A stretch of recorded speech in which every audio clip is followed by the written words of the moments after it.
السلام عليكم ورحمة الله وبركاته. طبقنا اليوم حلوى بسيطة من 3 مكونات فقط، سهل التحضير. تابعوني خطوة بخطوة. بسم الله وعلى بركة الله. نبدي معاكم بالمقادير. زبدة 50 غرام، كاكاو صافي للذوبان، وبسكت، أي بسكت متوفر عندكم، بسكت الشاي. نبدي بطريقة العمل.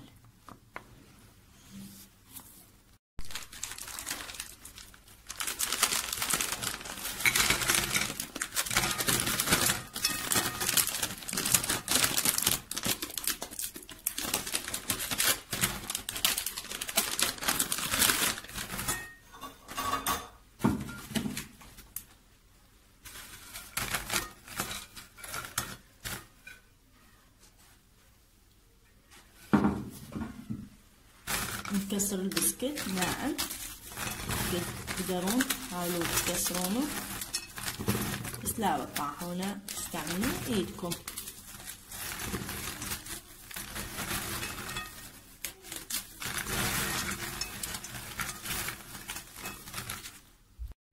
هاي الأثناء أذوب الزبدة، أثناء ما أكسر البسكت. بعد ما كسرته بإيدي أحطها على هاي الصورة. أبدي بعد ما ذوبت الزبدة هنا، سويتها أفرغها كلها وأعجنها.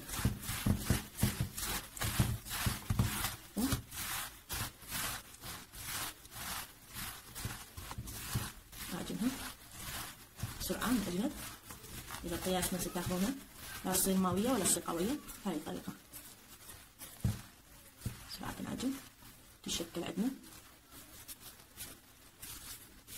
بسرعة نعجنها. أبي كلها أعجنها وشوية دفوا بيها الزبدة.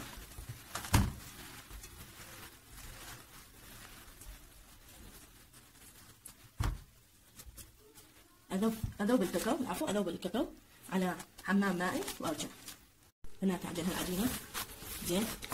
صارت لنا العجينة بالشكل بعد ما عجناها، بسرعة تنعجن.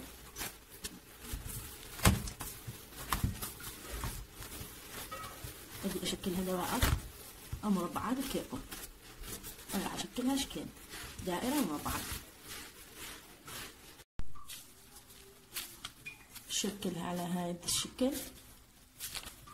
بنات إن شاء الله الصورة واضحة عندكم. أحلى رغبة. تيجون تسوونها بهاي الطريقة، دائرة مربعة قصدي.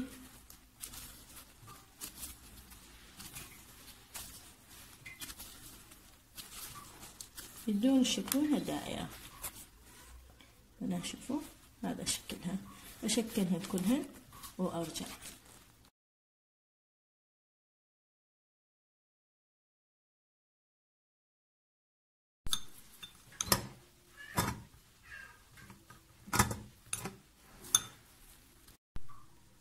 بنعته بهاي الطريقة واحدة واحدة.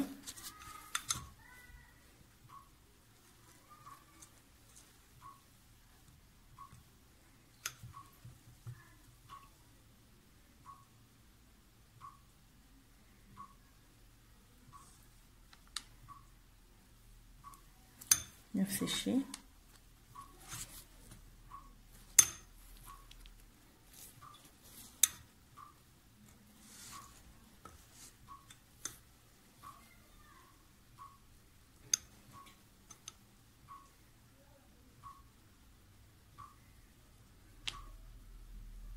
كمل الباقي وارجع لكم. أنا بعد ما خلصتهن صفطتهن بطبقة تقديم. حلوتنا جدا بسيطة وطعمها روعة. أرجو أن تنال رضاكم. إذا عجبكم طبقنا اليوم لا تنسونا باللايك والاشتراك. دمتم في رعاية الله وحفظه. مع السلامة.